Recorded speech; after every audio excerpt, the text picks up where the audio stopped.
All right, so welcome to another deep dive.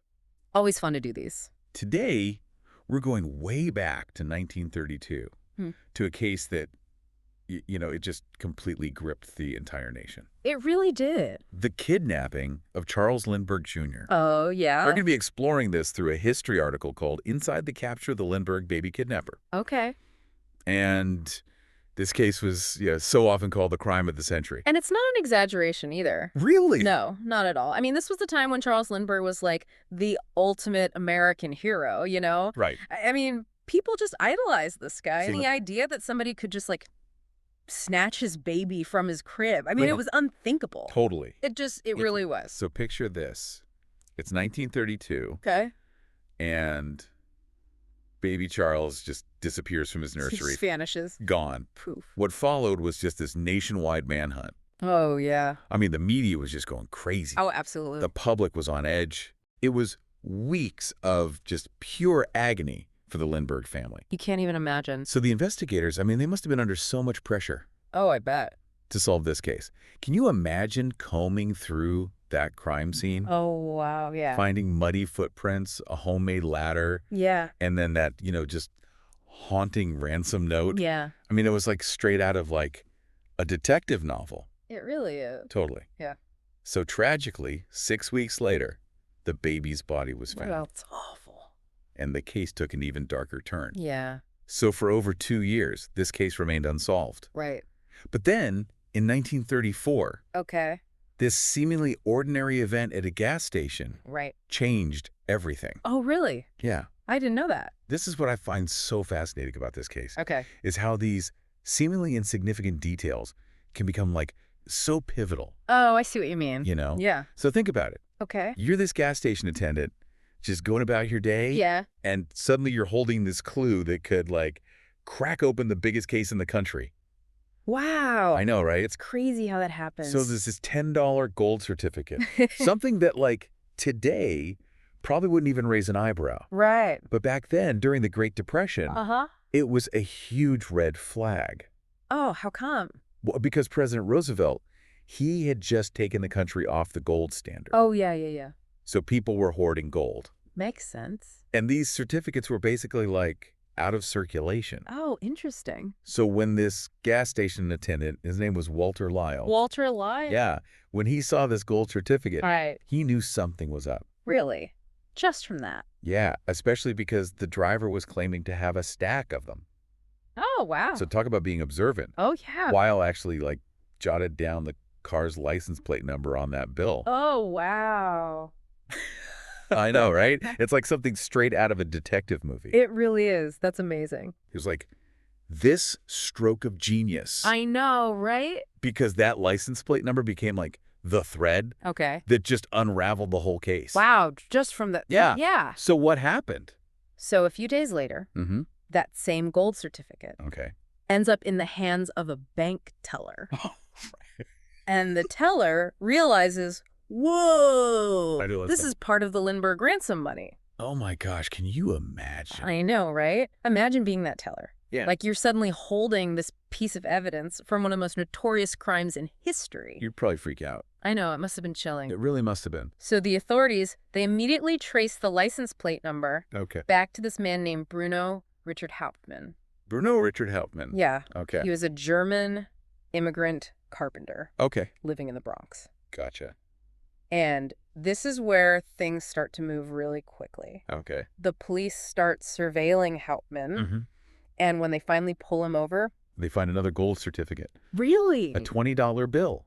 This time, Uh-huh.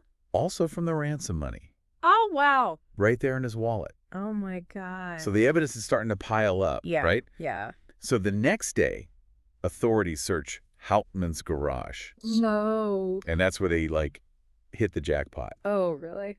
They find over $13,000 of the Lindbergh ransom money just hidden away. Wow.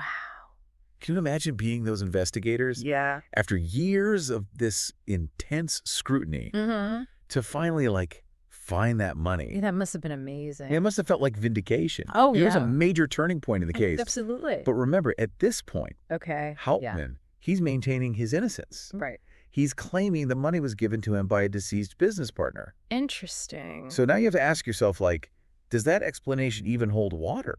Yeah. Why would a deceased business partner have ransom money from such a high-profile case? Yeah, doesn't really make sense. And how would Hauptmann even explain having all those gold certificates, Right. Those were pretty unusual during the Depression. Yeah.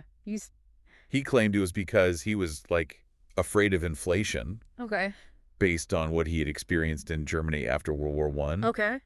But, for the investigators, that probably sounded pretty hollow, Yeah. especially with all that ransom money literally found hidden in his garage. Yeah, for sure. So they had the money, they had Hauptmann, Yeah. but the question remained, What's that? was he acting alone?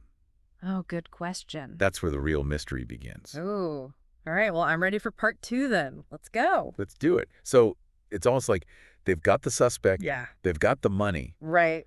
but, like, the story's far from over, Oh, yeah. Hauptmann's arrest, it was just huge news. Oh, I bet. Can you imagine, like, the headlines? Front page everywhere. Oh, but totally. Reporters camped out on his lawn and all that. Oh, yeah, it was like a media circus. Oh. People were glued to their radios. Oh, for sure. Newspapers were just flying off the stands. Yeah. Everyone wanted to know, is this it? Yeah. Is this finally the end of, like, the Lindbergh kidnapping saga? Right, right. And the police commissioner at the time, he was pretty confident. Oh, yeah. He, like, boldly declared that Hauptmann's arrest was going to solve the case. He said that, huh? Yeah.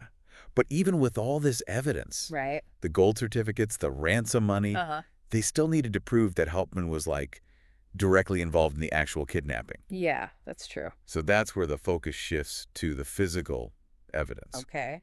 Remember that homemade ladder they found at the crime scene? Yeah. Experts had to, like, meticulously compare it To what? to a piece of wood they found in Hauptmann's attic. Wow, really? I know. It's intense. That's crazy. Can you picture, like, these experts just carefully examining the wood grain? Yeah. Just looking for that perfect match. Yeah, like a puzzle almost. It was like putting together a puzzle. Wow. And what they found was compelling. What'd they find? The wood from the ladder matched the wood from Hauptmann's attic. Oh, wow. I know. So they, like, placed him at the scene then? Yeah. And then there's the handwriting analysis. Oh, right. The ransom notes, Mhm. those were crucial pieces of the puzzle, too. For sure. So experts, they compared Hauptmann's handwriting to the writing in those notes, Yeah. and their analysis suggested it was a match. Oh, wow. Another piece of evidence linking Hauptmann to the crime.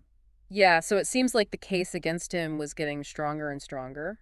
Yeah, you've got the money, you've got the ladder, you've got the handwriting. Right. What was his defense against all this? Yeah, what did he say? Well, throughout the trial, Hauptmann, he remained adamant About what? that he was innocent. Oh, really? He insisted he was being framed. Okay. He stuck to his story about the deceased business partner. Oh, wow. But as you can imagine, the prosecution just, like, picked it apart. Yeah, how do you prove that? I know. It's like, how do you even prove the existence of a business partner who's no longer alive? Right. Exactly. And even if you could, Yeah. why would this partner have the Lindbergh ransom money? That doesn't make any sense. It was a tough sell, Yeah, especially with all the other evidence piling up against him. yeah, for sure. But, despite this seemingly airtight case, Mm-hmm. there were still some people who believed in Hauptmann's innocence. Really? Even today, you have people who question whether he acted alone Wow, interesting. or if he was even involved at all. Huh.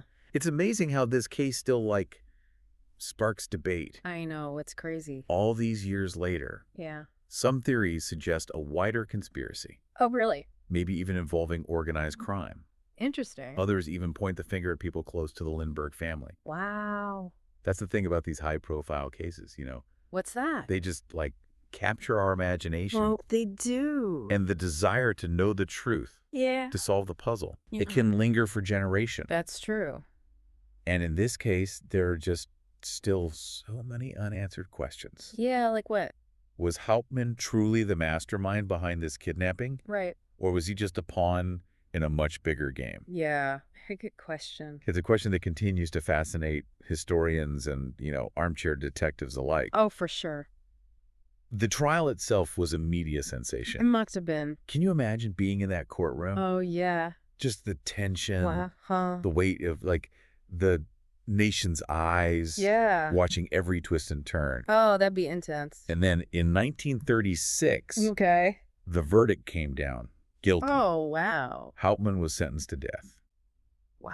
It was like a dramatic end to a case that had captivated the country for years. It really was. But even with the conviction, the debate didn't end there. Oh, really? Lingering doubts, the alternative theories, Yeah. they all add to the intrigue of this case. Absolutely. You have to ask yourself, with all the evidence they presented, with Hauptmann's insistence on his innocence, Right. what do you believe happened? That's a tough one. I don't know. Yeah, it's almost like the mystery just gets, like, deeper. I know, right? Even with the verdict. It's great. Hauptmann maintained his innocence, like, right up until his execution in 1936. Wow. It's just, it leaves all these questions swirling around the case. It really does. What about you? Yeah. Do those lingering doubts, do they, like, change how you view the evidence at all? You know, I think that's the thing about history. It's not always just like black and white, you know? Right. We've got the official narrative. We've got the trial transcripts. We've got the evidence that was presented. Yeah. But then, like, there's these gaps. Yeah. These other, like, interpretations that just, they keep us questioning. They keep us digging deeper. It makes you think about, like, all the factors that were involved. Oh, yeah, for sure. Like the pressure on the investigators. Yeah. The media frenzy that was surrounding this whole case. Mm-hmm. The public's just insatiable desire for answers, you know? They just wanted to know. Yeah. Did any of those things, like, influence the outcome at all? Right. It's impossible to say. Really is. And I think that's what makes this case so compelling, even today. Well, for sure. It reminds us that history isn't just like a collection of facts and dates. Right. It's about, you know, human stories. It's Yeah. about conflicting perspectives. Yeah. It's about this, like, constant search for the truth. Exactly. It's like we're all detectives in a way, right? Yeah. Examining the evidence, weighing the possibilities, trying to, like, piece together what really happened that night in 1932. Yeah, trying to put yourself in their shoes. Yeah. And with a case like this, the stakes were just so incredibly high. They were. It wasn't just any kidnapping. This was, you know, It was Lindbergh. it involved one of the most beloved figures in America. Exactly. Charles Lindbergh, he was a symbol of hope, of progress. Right. And this crime just, like, shattered that image. Yeah, it really did. You can almost feel, like, the collective gasp of the nation. Yeah. That sense of vulnerability. Like, if it could happen to Lindbergh's child, it could happen to anyone. To anyone. It's a chilling thought. It really is. And I think it speaks to the power of this case. Yeah. Its ability to, like, resonate across generations. Absolutely. We're still talking about it. I know. Almost a century later. Yeah. Still debating the details. Still trying to make sense of it all. Crazy. So as we wrap up our deep dive into the Lindbergh baby kidnapping, Okay. we're left with more than just the facts, right? Yeah. We're left with these questions, these doubts, and just, like, a sense of wonder about the mysteries that history holds. Absolutely. I encourage everyone to, you know, continue exploring this case. Oh, yeah. Delve into those primary sources, read the different theories, maybe even, like, form your own conclusions. Yeah, exactly. After all, history is this ongoing conversation. You know, Yes. we're all invited to participate. We are. Well, thanks for joining us on this journey back in time. Oh, this was great. We hope this deep dive has, you know, sparked your curiosity and reminded you that the past is never truly settled. That's for sure. It's like this tapestry of stories just waiting to be uncovered, Yeah. debated, Uh-huh. and understood. Absolutely. So we'll see you on our next deep dive. Sounds good.